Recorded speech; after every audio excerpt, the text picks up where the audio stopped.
Hello everyone, welcome to our vlog. If you are looking for the shortest and easiest hike near Kathmandu, then this video is for you.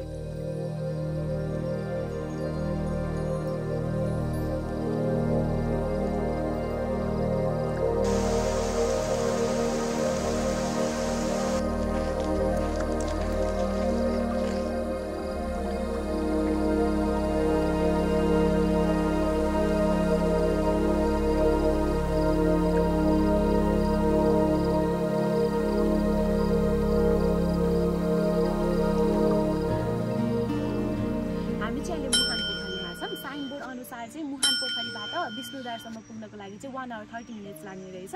अब हामी कतिमा पुग्छौं हेरौँ है त।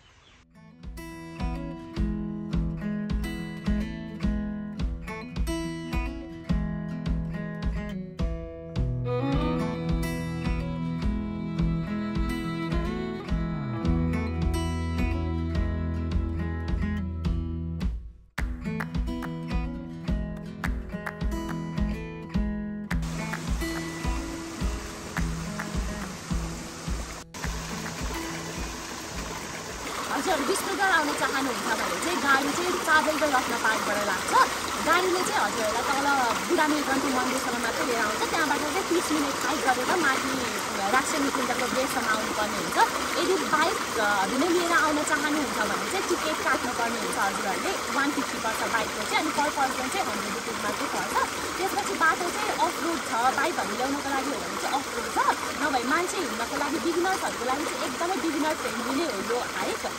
आउँदा चाहिँ एकदम सिधा बाटो देख्न सक्छौँ हामीले। अहिलेसम्म हामी आएको चाहिँ 45 मिनट जति भयो। अहिले चाहिँ सबै बाटोहरू सिधा मात्रै छ। अनि हामीले ठाउँ चाहिँ अहिले यो मार्चको महिनामा पनि हामीले धेरै झरनाहरू देख्न सक्छौँ। अझ मनसुनको बेला आउनुभयो भने चाहिँ अझै धेरै झरना र अझै धेरै खोलाहरू देखेर हजुरहरूलाई झन् रमाइलो लाग्न सक्छ।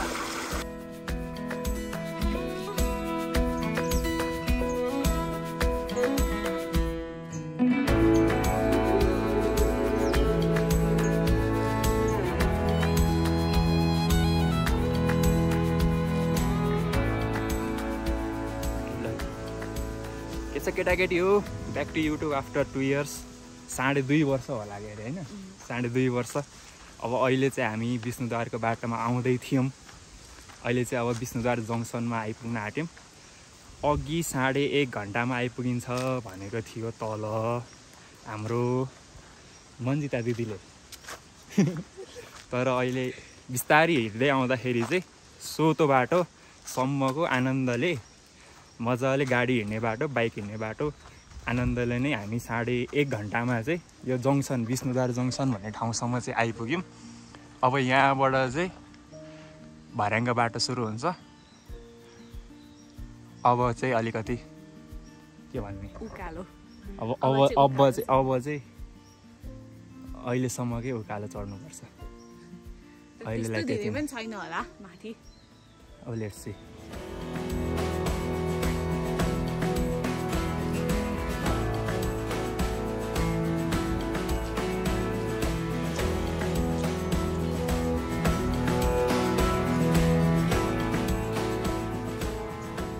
You are new to this route, अहिले चाहिँ यो बाटो बन्द रहेछ।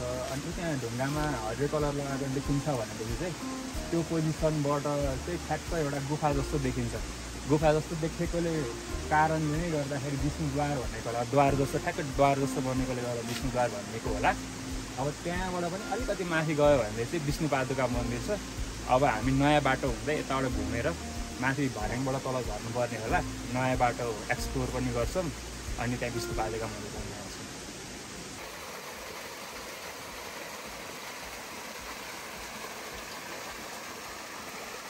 हामी चाहिँ विष्णुद्वार आइसकेको छौँ। पहिला चाहिँ हामी यताको बाटो, त्यो बन्द भएको बाटोतिरबाट आउँथ्यौँ। अहिले चाहिँ हामी यताबाट आयौँ, यो बाटोबाट आयौँ। अहिले चाहिँ नयाँ बाटो बनेको रहेछ। भर्याङ चाहिँ आधी मात्रै छ, एकदमै नराम्रो बाटो रहेछ। अनि साइन चाहिँ ठाउँ चोकमा मात्रै साइन छ। अनि अरू ठाउँमा जहाँ चाहिँ साइन लाउन पर्ने हो त्यहाँ चाहिँ साइनै छैन कतै पनि। अनि बाटो पनि खोज्न एकदमै झुक्किने बाटो छ। बाटो खोज्न नै हामीलाई टाइम लाग्यो। अनि यहाँ हामीले चाहिँ गुफामा विष्णु र बुद्ध दुवैजनाको मूर्ति देख्न सक्छौँ। यहाँ चाहिँ हिन्दू बुद्धिस्ट दुवैले मान्ने मन्दिर छ गुफाभित्र। यहीँबाट चाहिँ विष्णुमतीको उत्पत्ति भएको भनेर मान्ने गरिन्छ। यहाँ विष्णु भगवान यहाँ बुद्ध भगवान् हामी दुवैजनाले देख्न सकिन्छ। म चाहिँ ढोग्न गएँ है त अब।